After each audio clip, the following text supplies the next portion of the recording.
اعوذ باللہ من شرور انفسنا ومن سیئات اعمالنا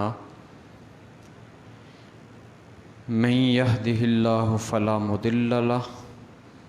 ومن يضلله فلا هادی له ونشهد ان لا الہ الا اللہ وحدہ لا شریک له ونشهد ان سیدنا ومولانا وملجانا ومأوانا ونبینا وکریمنا وآلانا وأولانا وحبیبنا وطبیبنا وحبیب رب العالمین محمدا عبدہ ورسولہ والصلاة والسلام علی من کان نبیا وآدم بین الماء والطین وعلی آلہ واصحابہ اجمعین اما بعد فاعوذ باللہ من الشیطان الرجیم بسم اللہ الرحمن الرحیم قد قال اللہ تبارک و تعالی فی القرآن المجید والفرقان الحمید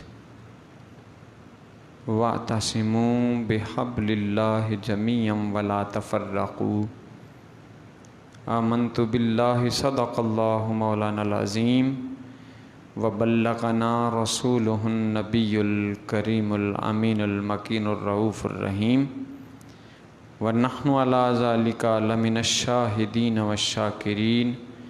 والحمد للہ رب العالمین ان اللہ وملائکتہ یصلون علی النبی یا ایہا الذین آمنوا صلوا علیہ وسلموا تسلیما اللہم صلی علی سیدنا و مولانا محمد وعلی آل سیدنا و مولانا محمد وبارک وسلم وصلی علیہ یا رب صلی وسلم دائما ابدا علی حبیبک خیر الخلق کلہم هو الحبیب الذی ترجى شفاعته لكل حول من الاحوال مقتحم یا رب بالمصطفیٰ بلغ مقاصدنا واغفر لنا ما مضى یا واسع الکرام۔ اللہ رب العزت کی حمد و ثنا اور اللہ کے پیارے محبوب حضور آقا نامدار مدنی تاجدار حضور سرور کائنات روح کائنات جان کائنات اور ایمان کے مرکز و محور نبی آخر الزماں احمد مجتبیٰ محمد مصطفیٰ صلی اللہ علیہ وآلہ وسلم پر درود و سلام کا نذرانہ عرض کرنے کے بعد محترم سامعین و حاضرین، اللہ رب العزت نے اپنے پاک کلام میں ارشاد فرمایا کہ وَاعْتَصِمُوا بِحَبْلِ اللَّهِ جَمِيعًا وَلَا تَفَرَّقُوا، کہ تم سب مل کر اللہ کی رسی کو مضبوطی سے تھامے رکھو، وَلَا تَفَرَّقُوا، اور تفرقے میں نہ پڑو۔ امت مسلمہ کا اتحاد اتفاق مل کر رہنا اجتماعیت کا شعور ان کے اندر ہونا، یہ اتحاد و اتفاق کسی بھی قوم کی ترقی کا، اس کی بھلائی کا، اس کی فلاح کا یہ ایسا اصول ہے کہ جس کے ذریعے سے وہ قوم فلاح بھی پا سکتی ہے، وہ ترقی بھی کر سکتی ہے، اور وہ اپنے آپ کو مضبوط بنیادوں پر قائم کر کے دنیا کے اندر اپنا نام بھی پیدا کر سکتی ہے۔ رسول اللہ صلی اللہ علیہ وآلہ وسلم نے جس قوم کی بنیاد رکھی، اس قوم کو متحد رہ کر آگے بڑھنے کا طریقہ بتایا، تعلیم فرمائی، اور اس کی اہمیت کو اجاگر کرتے ہوئے بھی ارشاد فرمایا کہ ید اللہ علی الجماعہ، کہ جو جماعت ہوتی ہے، جو اکٹھ ہوتا ہے، جو اتفاق اور اتحاد ہوتا ہے، اس پر اللہ رب العزت کی مدد اور تائید نازل ہوتی ہے، اللہ رب العزت کی نصرت اسے مل جاتی ہے۔ گویا کامیابی حاصل کرنے کے لیے کسی بھی قوم کا متحد ہونا یہ انتہائی ضروری ہے، اور اس کی مزید وضاحت کرتے ہوئے رسول اللہ صلی اللہ علیہ وسلم نے ارشاد فرمایا کہ علیک بالجماعہ، تم پر لازم ہے کہ تم اکٹھے رہو، جماعت کے ساتھ رہو، الگ نہ ہو جاؤ، 1.5 اینٹ کی مسجد الگ نہ بنا لو، متحد رہنا تم پر لازم ہے۔ فَإِنَّمَا يَأْكُلُ الذِّئْبُ الْقَاسِيَةَ، کہ جو بھیڑیا ہے وہ ہمیشہ الگ تھلگ ہونے والی بکری کو کھاتا ہے۔ دشمن جو ہے وہ پوری جماعت سے ڈرتا ہے، اکٹھ سے گھبراتا ہے، اس پر ہیبت طاری ہو جاتی ہے، اور بھیڑیا جب اپنا شکار کرتا ہے تو وہ اس جانور کا شکار کرتا ہے کہ جو اپنے اکٹھ سے، اپنے ریوڑ سے الگ تھلگ ہو جائے۔ جو الگ ہو جاتی ہے وہ بکری اس دشمن کا نشانہ بن جاتی ہے، اور وہ اسے چیر پھاڑ کر کھا جاتا ہے، اپنا شکار کامیابی کے ساتھ وہ کرتے ہوئے اس کو نیست و نابود کر دیتا ہے۔ اس لیے رسول اللہ صلی اللہ علیہ وسلم نے فرمایا علیک بالجماعہ، تم پر لازم ہے کہ تم اپنے جماعت کے ساتھ، اپنے لوگوں کے ساتھ، اپنی امت کے ساتھ مل جل کر رہو۔ اور وہ واقعہ تو آپ نے بچپن میں بھی سنا ہوگا، ہم بھی سنا کرتے تھے کہ جب ایک باپ نے، بوڑھے باپ نے اپنے بچوں کو سکھانے کے لیے کہا کہ ایک ایک لکڑی تم اپنے ہاتھ میں پکڑو اور توڑو، آسانی سے توڑ دیا، اور جب انہیں لکڑیوں کو اکٹھا کر کے گٹھے کی صورت میں انہیں دیا تو پھر ان میں سے جو طاقتور ترین اس کا جو بیٹا تھا وہ بھی اسے نہ توڑ سکا۔ چھوٹے تو کیا توڑتے، بڑا بھی نہ توڑ سکا، جس کا مطلب یہ تھا کہ اتفاق اور اتحاد کے اندر اتنی برکت ہوتی ہے کہ دشمن کوئی بھی نقصان نہیں پہنچا سکتا۔ ہمیں بھی جب تک ان تعلیمات کے اوپر عمل ہوتا رہا، امت مسلمہ اکٹھی رہی، ایک دوسرے کے ساتھ بھائی چارے سے اور ایک دوسرے کے ساتھ ہمدردی کرتے ہوئے، اتفاق اور اتحاد کے ساتھ، اور لڑائی جھگڑے سے، منافقت سے دور رہتے ہوئے جب تک امت مسلمہ اکٹھی رہی تو اللہ کی مدد اور نصرت بھی شامل حال رہی، اور دنیا کے اندر ان کا نام بھی پیدا ہوا کہ جو عرب سے نکلے اور پوری دنیا کے اوپر چھا گئے، یہاں تک کہ ہندوستان تک انہوں نے فتوحات کا جو سلسلہ تھا وہ پہنچا دیا۔ دین اسلام جزیرہ عرب سے نکل کر وہ نہ صرف یورپ کے اندر بلکہ اس بر صغیر کے اندر بھی پہنچ گیا۔ یہ کیا تھا؟ یہ اتحاد تھا، یہ اتفاق تھا، یہ باہم الفت و محبت تھی، اور اتحاد اور اتفاق کی دولت تھی کہ مسلمانوں کی جو حکومت تھی وہ کئی بر اعظموں کے اوپر پھیلتی گئی۔ لیکن جو ہی امت مسلمہ کے اکٹھ کا، اتحاد اور اتفاق کا جو شیرازہ بکھرا، اور اہل یورپ نے مغرب نے نیشنلزم کا جو نعرہ لگایا اور اس کے ساتھ سلطنت عثمانیہ کو ٹکڑوں ٹکڑوں میں تقسیم کر دیا اور اس کے ہر ملک کے اندر اپنے من پسند جو ہیں وہ نمائندے وہاں رکھ دیے اور نیشنلزم کا ایک تصور دیا کہ جسے علامہ اقبال نے بھی اپنی اشعار کے ذریعے سے بھی، اپنی تحریروں کے ذریعے سے بھی، اپنے خطوط کے ذریعے سے بھی امت مسلمہ کو اس سے بیزار ہونے کا اور اس سازش کو بے نقاب کرنے کا بیڑا اٹھایا اور انہوں نے بہت حد تک اپنی ذمہ داری پوری کر دی۔ اور یہ وہی نیشنلزم ہی تھا کہ جس نے پھر سلطنت عثمانیہ کو اس قدر تقسیم در تقسیم کر دیا اور بہت ہی تنگ ذہنی اور تعصب کی نگاہ سے ایک ملک دوسرے ملک کا نہ صرف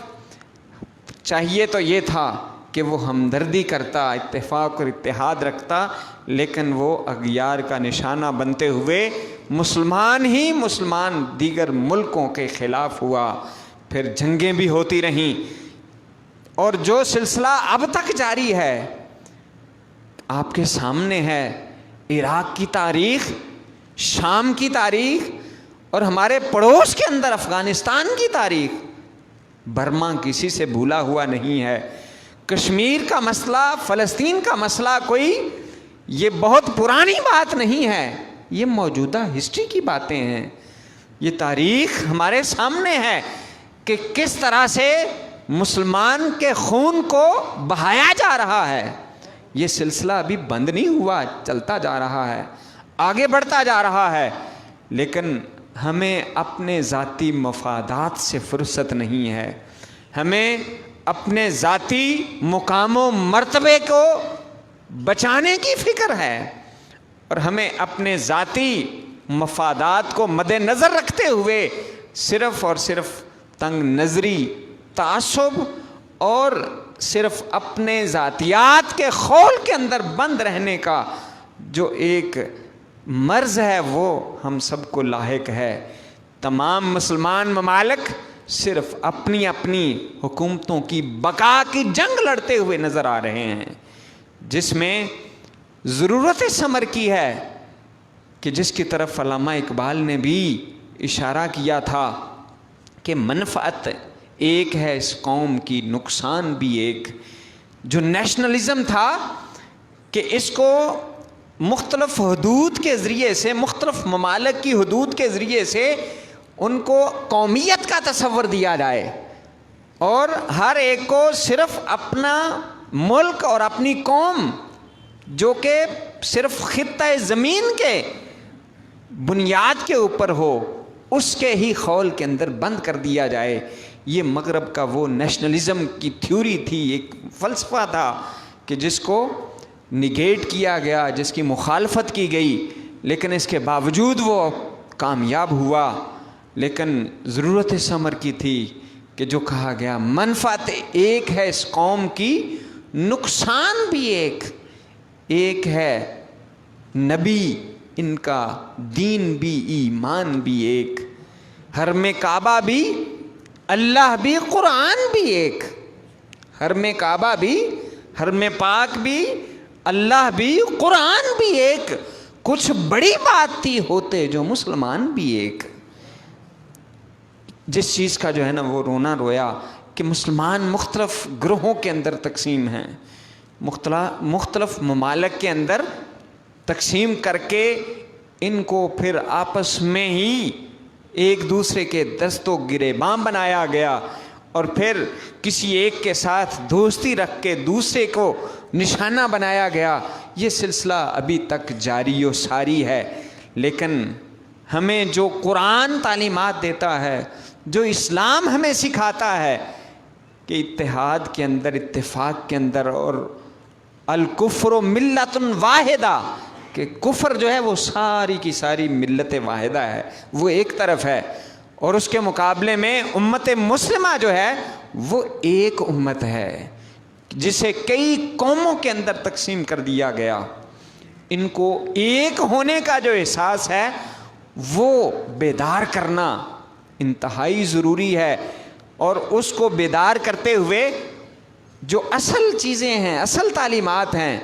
کہ اللہ رب العزت نے اپنے پاک کلام میں اندر جو اسے ارشاد فرمایا ہے، اطیعوا اللہ و اطیعوا الرسول، اللہ کی اطاعت کرو اور رسول اللہ صلی اللہ علیہ وسلم کی اطاعت کرو، ولا تنازعوا، اور آپس میں لڑائی جھگڑے نہ کرو، ایک دوسرے کے ساتھ دست و گریباں نہ ہو جاؤ۔ یہ ایک گھر سے لے کر، محلے سے لے کر شہر اور پورے ملک، اور ایک سے ملک دوسرے ملک کے، یہ سب یہ عام اصول ہے، ولا تنازعوا، کہ آپس میں تم لڑتے نہ رہو، جھگڑتے نہ رہو، ورنہ کیا ہوگا؟ فتفشلوا، ورنہ کمزور پڑ جاؤ گے، وتذهب ريحكم، اور تمہاری جو قوت ہے، جو طاقت ہے، جو ایک اس کی دھاک بیٹھی ہوئی ہے، یہ ختم ہو جائے گی۔ تمہیں ایک ہونا ہے، اور اس ایک ہونے کی ایگزامپل رسول اللہ صلی اللہ علیہ وآلہ وسلم نے بڑے ہی پیارے انداز کے ساتھ دی ہے کہ حضور نبی پاک صلی اللہ علیہ وسلم نے فرمایا، مثل المؤمنین، مومنین کی مثال ایسے ہے، فی توادہم وتراحمہم وتعاطفہم، آپس میں محبت، آپس میں شفقت، آپس میں نرمی اور ایک دوسرے کا لحاظ کرنے میں ان کی مثال ایسے ہے کہ مثل الجسد، جیسے ایک جسم ہوتا ہے۔ مومنوں کی مثال رسول اللہ صلی اللہ علیہ وسلم نے جو بیان فرمائی ہے وہ کیا ہے؟ کمثل الجسد، جیسے ایک جسم ہوتا ہے، اذا اشتکا منہ عضو، جب اس جسم کا ایک کوئی عضو کسی تکلیف میں مبتلا ہوتا ہے، اسے چوٹ لگ جاتی ہے، تو دعا بہ سائر الجسد، تو اس کا پورا جسم جو ہے وہ مبتلا ہو جاتا ہے بالسہر والہما، بے چینی کے اندر اور بخار کے اندر، یعنی چوٹ پاؤں کے اوپر لگتی ہے اور آنکھوں سے آنسو جاری ہو جاتے ہیں، بخار زدہ ہو جاتا ہے پورا جسم۔ مومنوں کی مثال ایسے ایک جسم کی طرح رسول اللہ صلی اللہ علیہ وآلہ وسلم نے دی ہے۔ کیا جسم کے اعضاء ایک دوسرے کو نقصان پہنچا سکتے ہیں؟ کیا آپ اپنے ہاتھوں کے ساتھ اپنے پاؤں کو کاٹ سکتے ہیں؟ ہرگز نہیں کاٹتے ہیں، اور کسی کے اندر یہ ہمت نہیں ہے الا ماشاء اللہ کہ اس کا ذہن جو ہے وہ قائم دائم نہ ہو۔ اگر وہ ذہنی طور پر باشعور ہے تو کوئی بھی شخص نہ اپنی آنکھ کو نقصان پہنچا سکتا ہے، نہ اپنے سر کو، نہ پاؤں کو، نہ ہاتھوں کو، نہ ہی اپنے ٹھنگوں کو۔ جسم کے اعضاء کو اپنے ہی اعضاء کے ساتھ نقصان نہیں پہنچا سکتا۔ تو جب رسول اللہ صلی اللہ علیہ وسلم نے مومنوں کو ایک جسم کی مثال کے ساتھ بیان کیا ہے، تو پھر کیوں ایک مومن ہی دوسرے مومن کا دشمن ہے؟ ایک مسلمان ہی دوسرے مسلمان کو نقصان پہنچاتا ہے، ایک مسلمان دوسرے مسلمان کی عزت نہیں کرتا ہے، اس کی عزت کا دشمن ہو جاتا ہے، اس کی جان کا دشمن ہو جاتا ہے، اس کے مال کا دشمن ہو جاتا ہے۔ یہ صریح طور پر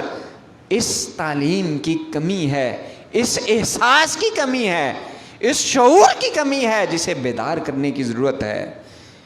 انفرادی طور پر بھی اور اجتماعی طور پر بھی ایک ہو مسلم حرم کی پاسبانی کے لیے نیل کے ساحل سے لے کر تا بخاک کاشگر، جب یہ کیفیت ہوگی